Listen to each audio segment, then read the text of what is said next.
Welcome to The World Today. I'm Vikas Majid Khan. Today we're covering three stories in our program. The first one is to do with the statement by our foreign minister saying that India is planning a military action against Pakistan this month. We'll talk about that in some detail. Our second topic is to do with the India-Pakistan conflict. Experts warn of harmful implications if these two countries go head-to-head or if there is any escalation in the conflict between India and Pakistan. And thirdly, the Speaker of the National Assembly, speaking at an event, has called for a unified approach by Asian countries to address key issues of the region. We'll talk about that in some detail as well. Let me introduce my guests in the studio. Joining me for the conversation today, first of all, we have Ali Sarwar Naqvi Saab, former ambassador, and with him we have Brigadier retired Shahid Jagir Saab. Thank you very much, sir, for being here. So let's start with the statement. How were you surprised by this particular statement that the foreign minister made, especially he was speaking in Multan when he made this statement, sir, that Delhi was planning more military action against Pakistan in the third week of April. In fact, he gave dates specifically between the 16th and the 20th. How would you respond to that sort of a claim, sir? Well, I think the foreign minister is privy to far more information than you and I. I mean, the foreign minister is kept abreast of all the developments by the various agencies and sources of information of the government.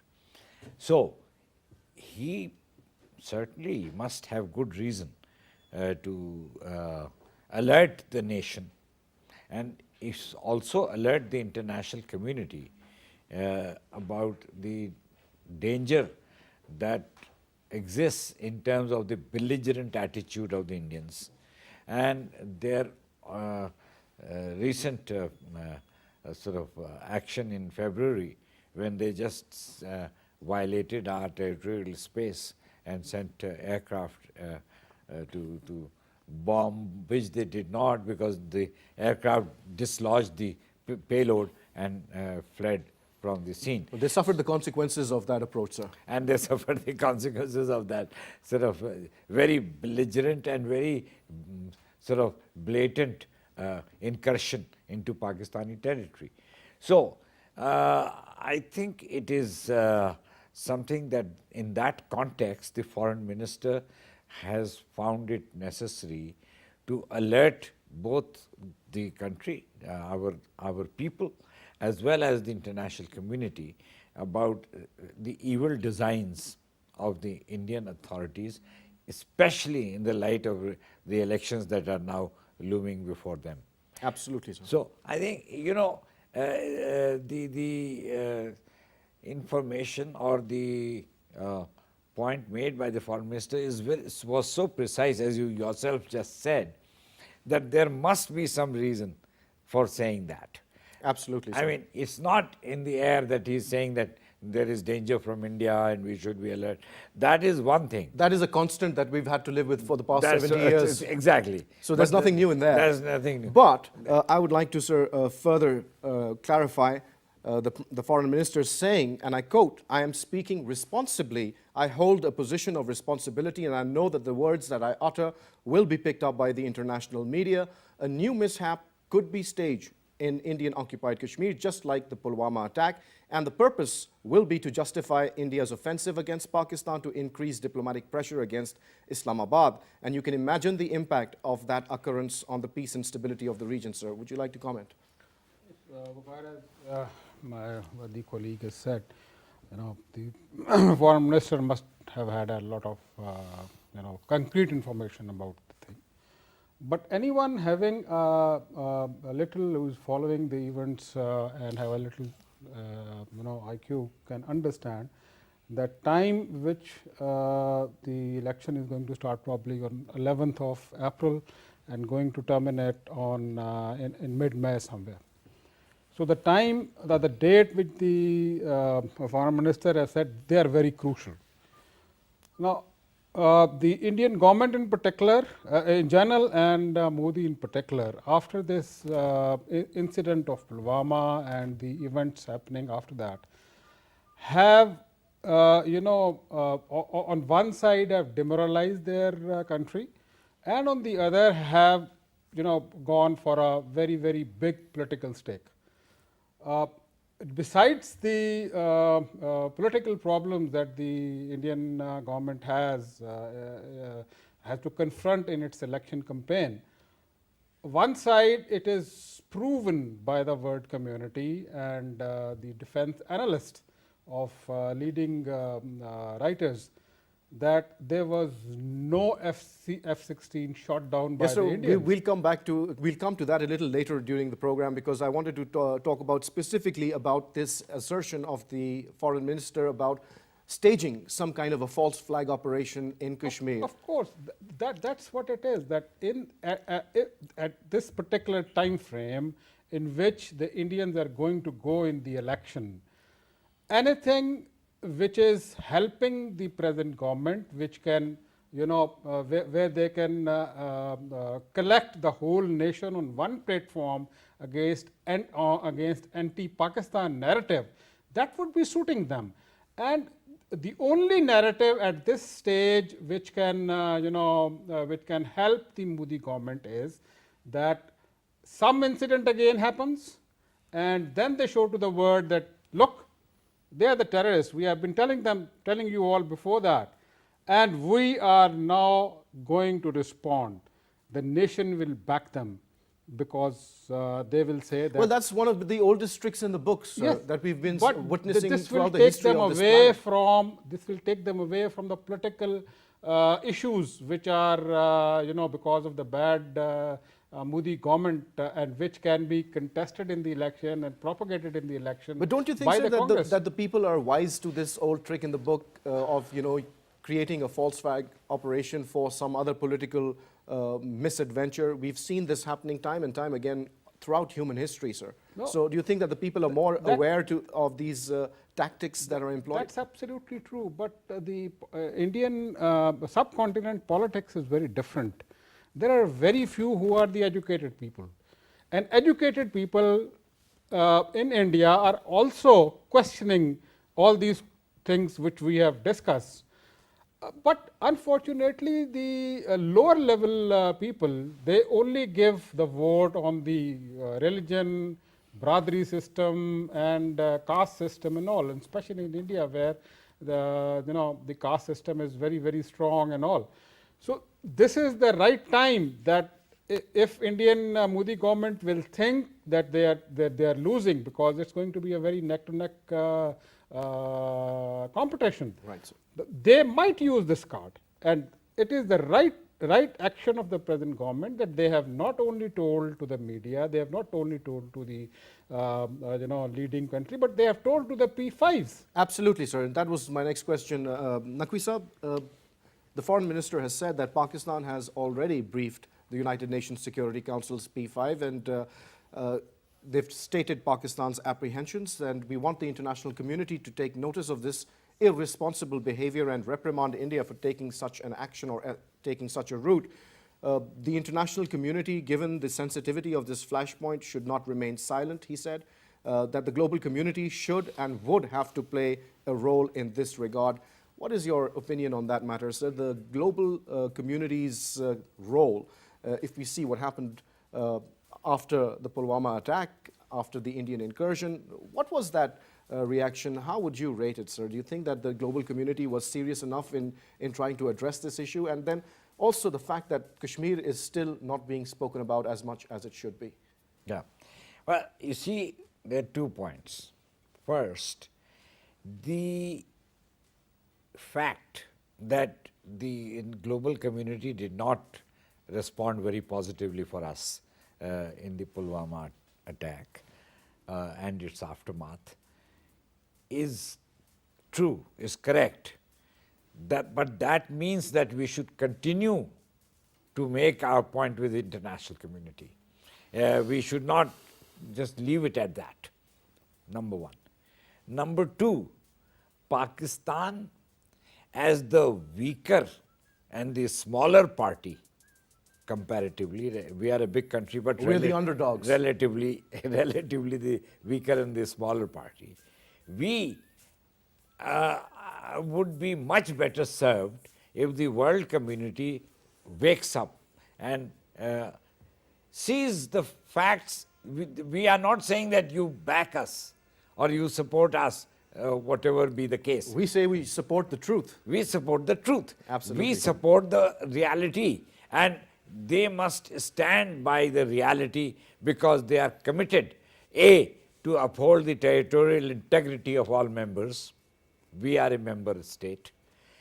B, to prevent all acts of belligerence and aggression from one member to another.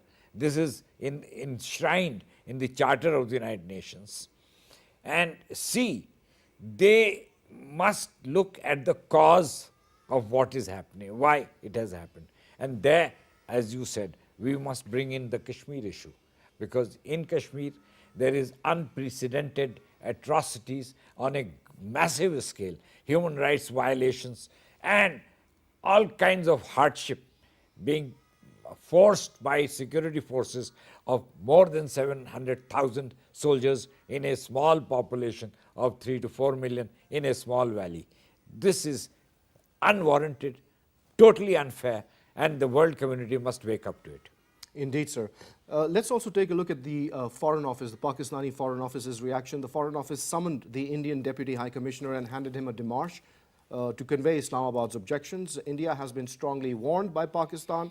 In any case, in case of any misadventure, the Foreign Office spokesman told his audience that the warning was issued following the Foreign Minister's press conference. India was also informed that it should expect a fitting response from Pakistan if the former resorts to any aggression. Please comment on that, sir. I think it's a good diplomatic move, a good diplomatic preemptive that Pakistan has launched on the Indians, because Indians have always, portraying Pakistan as a country which is, on a symmetric offensive towards the India. It is the right time and that we have conveyed all this to the Indians. Pakistan has shown in its previous episode also that we could have and we have the capability to do the much bigger damage that we did to the Indians, and there should be no doubt in that when it will come onto the protecting the territorial integrity of the country. Not only the armed forces, every common man will go all out to ensure that, and that is the right of every sovereign country under the UN Charter. Though I think it's very appropriate to inform the Indians that they let there be no ambiguity, and Prime Minister has inform very the Indians that we know what said. you're up to. Yes, yes. Look. It is always that every country has the information about the preparation of its adversaries. That is how the threat perception is evaluated. And now, as I said, that common man having a little, information of the previous events which have gone and little like you and interest in the things, can conclude this thing which has come up. So there must be very, very solid reasons and concrete evidence with the foreign minister and Pakistan that all these diplomatic actions have been done, because diplomatically calling my worthy colleague would be better to more wise to put light on this, that calling an ambassador to the Foreign Office and warning him means something big. Sir. Yes. So let's talk about the Ministry of External Affairs in India's reaction to our foreign minister's statement. They have called it irresponsible and preposterous, and they've also accused our foreign minister of whipping up war hysteria in the region. How does that even make sense? Because the statement of the foreign minister, Mr. Qureshi, is the complete opposite of whipping up war hysteria. He's trying to tamper down the war hysteria Yes. that the Indians are actually engaged in. And it is not hysteria. They have practically shown what they're capable of doing, sir. So how is that war hysteria being whipped up? First, what the brigadier said, that calling the ambassador and officially telling him that this We have credible that we information. have information that this statement by the foreign minister is based on a realistic expectation of some kind of aggression on your part, is a serious matter. And this is good that it has been done.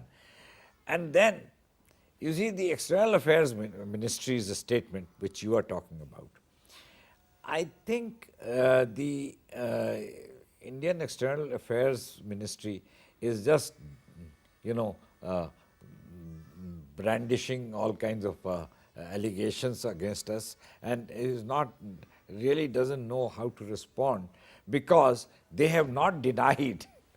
You see, if they were in the right, or if they wanted to, they could have denied the fear expressed by the foreign minister. But they have not said anything about that. They have only said that this is warmongering. Warmongering, I mean, we are making some realistic assessments which are of threat to our security. And this is serious. We have to be reassured that this is not right on you to on your part to fear this.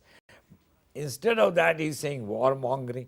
So, I mean, this is the statement doesn't deserve any serious consideration. There's some much more sinister about this statement, sir, and that sinister element is accusing Pakistan of encouraging terrorists to undertake terror attacks in India, and saying further that Pakistan cannot absolve itself of responsibility of a cross-border terrorist attack in India. No attempt at creating an alibi for its complicity in such attacks will succeed. Yeah. Now, you see, that's a very Listen, sinister that's statement. very serious. That means that they are up to something, because they want to create a situation where they can again pin the blame on Pakistan for supposedly encouraging cross-border terrorism. Now, the cross-border terrorism, you see, is not a normal course of action. Therefore, the international community, when this Pulwama happened, raised the first question, which was raised in the New York Times, in the Washington Post, it was raised in the Guardian of a UK, that what is behind the problem of terrorism. And then they talked about Kashmir.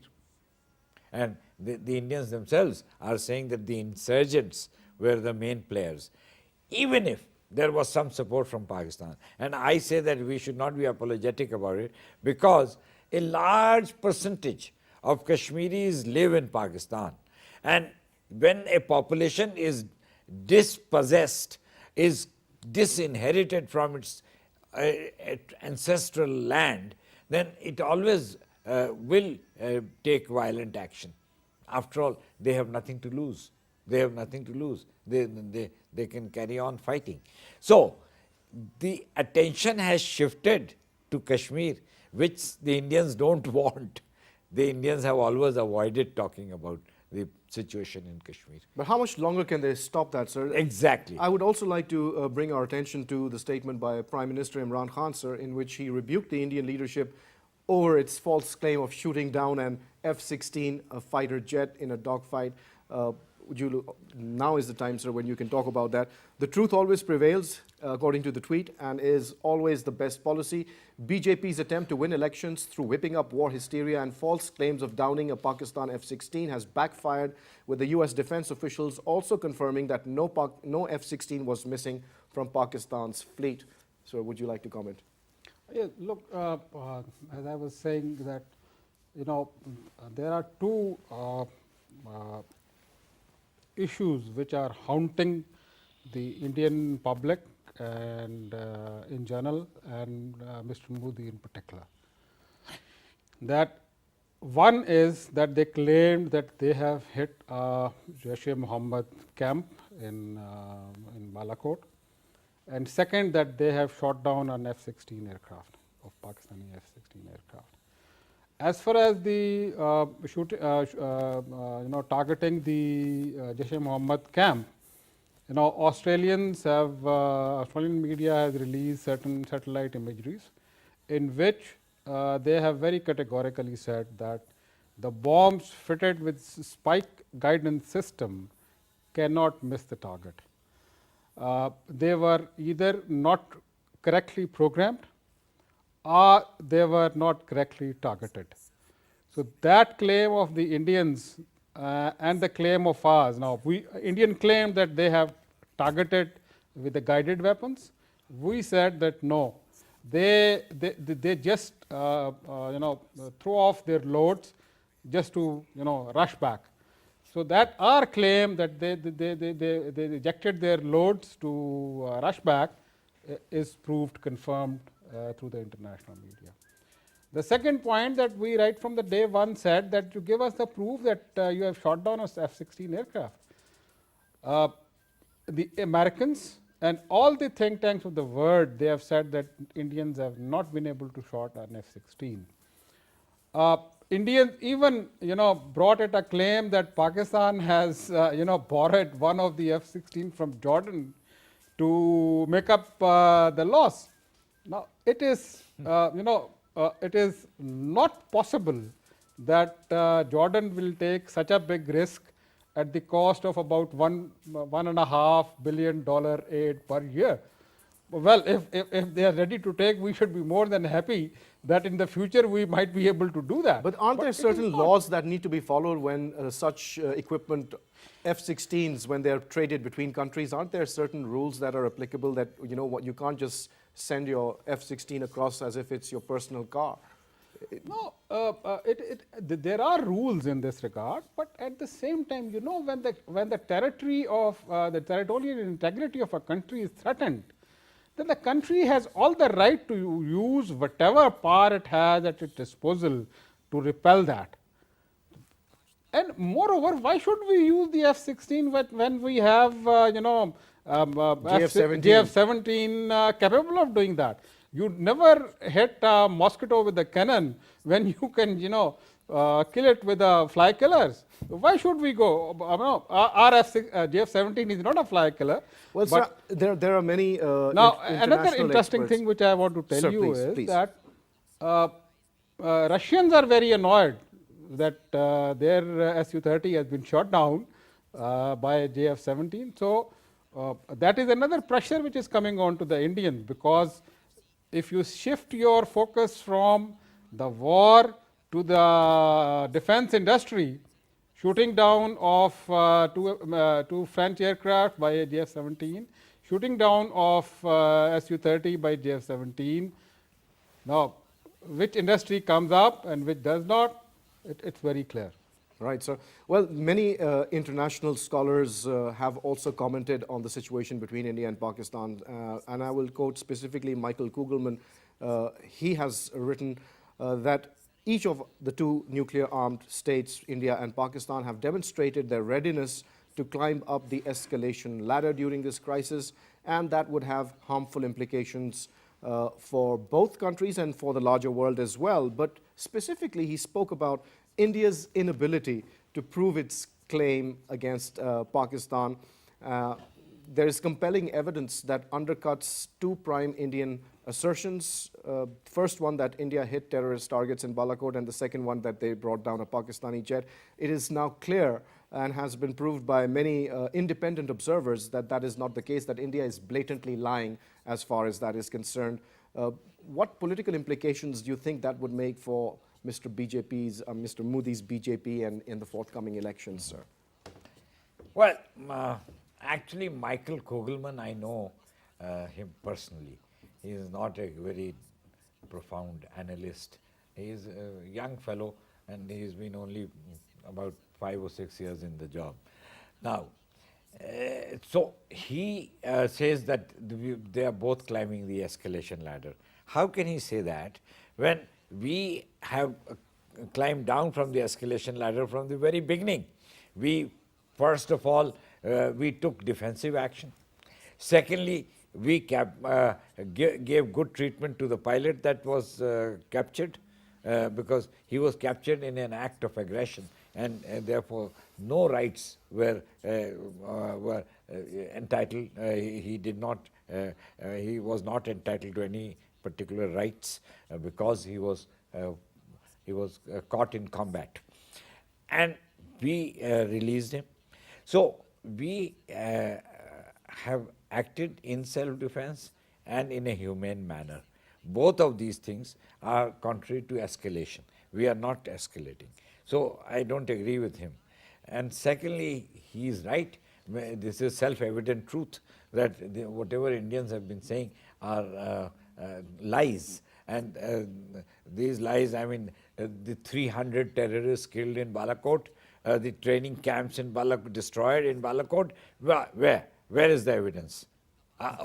There is none because they didn't exist, sir. They didn't exist. I would like to go further. This is more interesting what he states in his article, sir.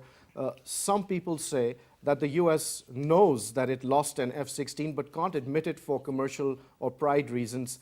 But they want to clarify that Pakistan has many enemies in the US bureaucracy and even more on Capitol Hill. And they think that if Pakistan did lose an F-16, they would very happily release it and leak it to the press. Yeah. Many people agree with that perception as well, sir. What do you think about that? Absolutely. This would have been a wonderful, trump card for the Americans to play with Pakistan, especially when they are pressurizing Pakistan for the Afghan deal. So they would have encashed it very rightly and properly. This is absolutely ridiculous that when Indians say that they have shot down an aircraft, especially F-16, because it's not an ordinary fighting machine. It's one of the best aircraft in the world. As far as the Lockheed also, which are the manufacturers of the F-16, Lockheed Martin. I think Lockheed Martin, I think they also gave one small, interview or a statement like that there is none of that. So I think it is useless to say more on this. It's a lie. Oh, the whole the world knows about that. Indians, for the political reason, they are trying to but do you think that the Indian population is so gullible that they will buy anything that the Indian media peddles at them? They'll just fall for it, hook, line, and sinker? Look, Indian media is very much aligns with the, present government. As it is said that eyes doesn't see, which the mind doesn't know. They always try to project Pakistan as an enemy, the one which is propagating the terrorists in their country, which is one of the reasons for their deteriorating law and order. Have you ever seen in the Indian media the reports coming about the insurgencies going on its eastern side?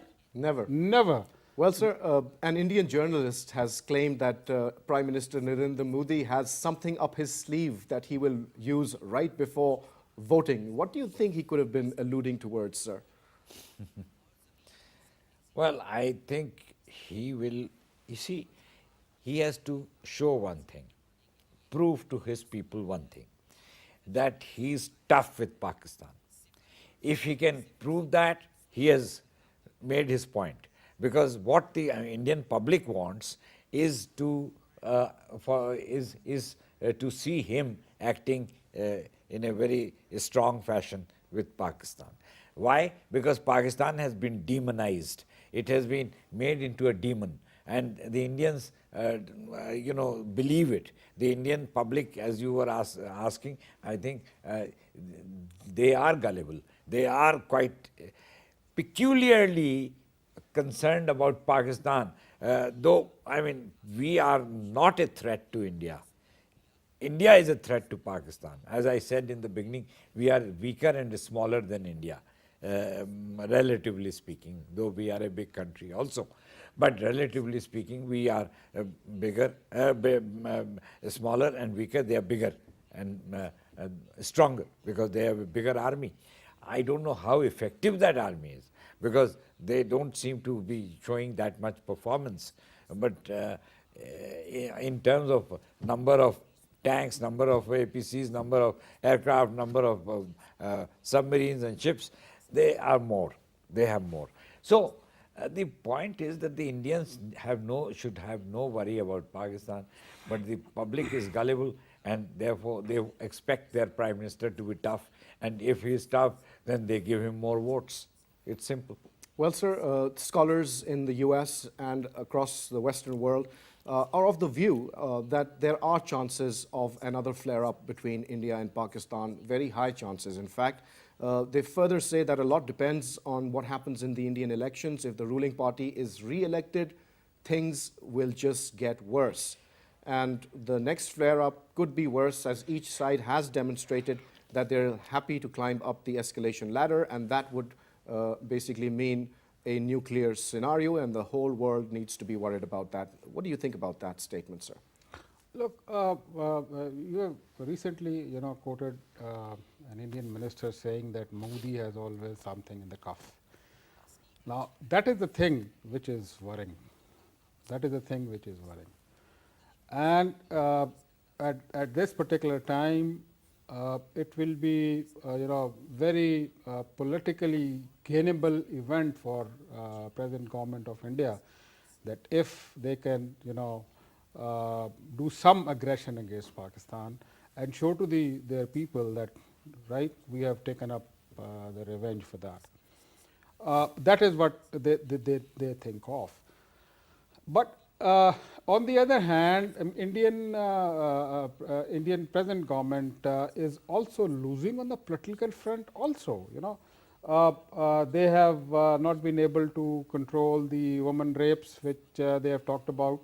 They have not been able to prove to the Indians that the dream which the Modi gave to India, that a super manufacturing power, in which he said that the manufacturing of India will contribute 25% of the GDP by the time he will go for re-election. Actually, it has gone to only 13 to 14%. Then, he has also said that see the state of the rural economy, the rural debt which is there, and he has said that certain amount will be given as a loan to the rural people. Nothing has been done.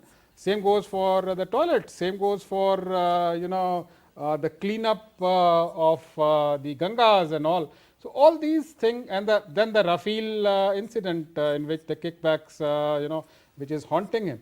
So all this having said and done, another incident will be beneficial for India, not for Pakistan. Like you see, the Pulwama incident, if you see, and the events correlated with that, Kulbhushan Yadav in the International Court of Justice, then Financial Action Task Force pressing us for anti-terrorist financing. Then you see at the same time Prince of Saudi Arabia visiting us, the success in the Afghan peace process, the Kartarpur incident, and there an incident happens, boom, and the whole thing is washed away. Absolutely, sir. Well, one of the concerns that has been stated is that the Indian perception, unfortunately, is that Pakistan is involved in terrorism, and they see India as a victim of terrorism perpetrated at the hands of Pakistan for some reason. That's a popular opinion there, sir. But at the same time, Pakistan says that our desire for peace must not be misconstrued as a weakness. And this is really where the point really ends, sir. What is your opinion, sir? How can we move past this impending doom scenario that we both present each other? Well, you see, Pakistan is, of course, been blamed by India for its own reasons. Why? Because they don't want to face the Kashmir issue. And because they don't want to face the Kashmir issue, they attribute terrorism. Now, terrorism as being sponsored by Pakistan. Now, terrorism is something that Pakistan is the victim of that menace more than any other country. We have taken the strongest military action possible of any country in the world, in the entire globe. with the Zarbe and with the Why Raddul hasn't that Fasad. realization sunk in the greater committee of nations, sir? Of course, there are some who do understand it. Due to two things. One is, and I have spoken about it, one is the global politics. Global politics is not based on honest and fair assessments. Unfortunately. Unfortunately. It is the result of all kinds of political considerations. And today, in this region, there is the problem of American rivalry with China. And Americans worry that China will overtake them. And that is something they don't want. And they have launched so-called the Asian pivot and the China containment policy. Pakistan happens to be a close friend of China for all time, ever since we came into existence. So that puts us in the wrong camp, and therefore we get a negative media projection because the Western media follows what the government interest is. And secondly, because we we are seen as a country which creates problems for others because it suits them to look at Pakistan in that manner. As I What said, can we do to change our perception, sir? I think that's really the main point over here. And that also brings me to our final topic, which is the statement by our National Assembly Speaker, Mr. Asad Kaisar, talking about forging unity among the ranks of Asian nations in order to turn this era into a truly Asian century. So that is the point of view that Pakistanis are really coming from. We talk about peace and cooperation. We talk about doing away with warmongering. We talk about progress for our people. Why is it that the countries in the region, specifically India, does not want to work with Pakistan in order to solve the problems of our common people, rather than adopt this belligerent attitude and trying to put us down and trying to show itself as some superior policeman of the region? See, I will quickly answer, then I think my colleague can also talk about it. Please, sir. You see, the other point that I was making was, one is this question of geopolitics and the image of Pakistan that they help to generate. The second is India's economic clout. Now, India has, in recent years, made enormous economic progress. We cannot deny it. And therefore, India has an economic clout in the world, and it's a big market. So nobody wants to take a position that could create problems for India. And therefore, who suffers? We suffer. So I think we have these two factors which give us a very bad image, and which make it difficult for us to present our narrative, our point of view. So, look, absolutely right what the Ambassador Saab has said. Indians' hegemonic design in the region where he can control all its neighbors less Pakistan. Now, I would very clearly say that India is a country which is a state sponsoring terrorism. What happened to us in East Pakistan? What happened to Sri Lanka for the Tamil, Tamil Tiger Wars, which has been going on? What happened to Nepal and Bhutan, where the political leaders can't move without the Indians? Now, same thing they want with Pakistan to make it a client state. The second thing is the geographical location of Pakistan. We are the one, connecting with Afghanistan, which is the turnaround of the world. This geographical importance of India is not being absorbed right from the day one. Now, Nehru very categorically after the partition of Pakistan has said that Pakistan has got separated, but economically it will not be able to survive. That approach of the Indian is still there. You see what is happening in the Financial Action Task Force. Indians are not only lobbying with all the high-ups of the Financial Action Task Force group, but also they are lobbying in USA against the IMF loan that we are going to. So they want to cripple us. They want to dent all the pillars of the national security that we have. We have given the maximum sacrifices that any allies had given in the war on terror. 100,000 soldiers and the civil armed forces have embraced Shahadat. We have even sacrificed our next generation in Peshawar APS attack. What else they want from us that they still categorize us as terrorists, or the people harboring terrorists? How many families have lost their dear ones and all, which were only the bread earners for them? It is only the cooperative and corporate interest of the West, as my colleague has said, of the big corporations which are working in India, that they just don't want to open up eyes that who is the terrorist and who is the victim of the terrorist. Then Pakistan is the one which can contribute enormously to the vision of Asia, 21st century as the Asian century. If the CPEC works, it will not only bring prosperity to Pakistan, it will bring prosperity to Afghanistan, Iran, Central Asian, up to Europe and even Russia. The Chinese 56% of land which is still undeveloped and unindustrialized can also contribute to that. But this all goes at the cost of the Indians. If anyone wants to invest in subcontinent, either it is India or it is Pakistan. So show a bad face of Pakistan to the world so that investment comes to India. So that is the whole gamut which is being played by the Indians. And Indians have very categorically said right from the day of the partition and that they will never let Pakistan survive.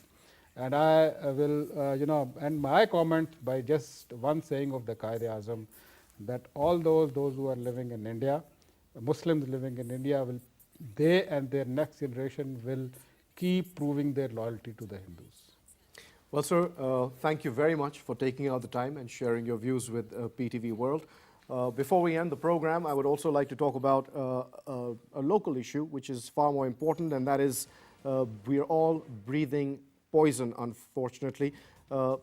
According to many reports in the news, the reality is inescapable. It is terrifying. The air we breathe is killing us.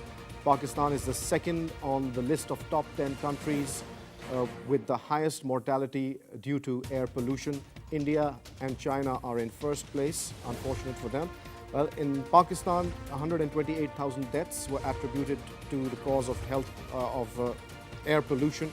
The burden is incalculable. Air pollution is the fifth leading cause of premature deaths globally, which makes it more lethal than malaria and road accidents, malnutrition, and nearly as deadly as tobacco use.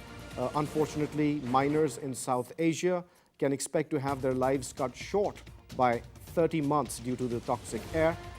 Pakistan's entire population lives in the areas that exceed WHO's air quality guidelines. Many countries have declared a war on particulate matter a few years ago. They've strictly implemented emission limit regulations. They've begun to adopt clean energy technology. And as a result, they've seen reducing pollution in their environments. While we have also spoken about creating a clean and green Pakistan, unfortunately, we are embracing coal-fired power. We have to ask ourselves, can cheap electricity ever be a substitute for breathable air? And on that note, it's goodbye.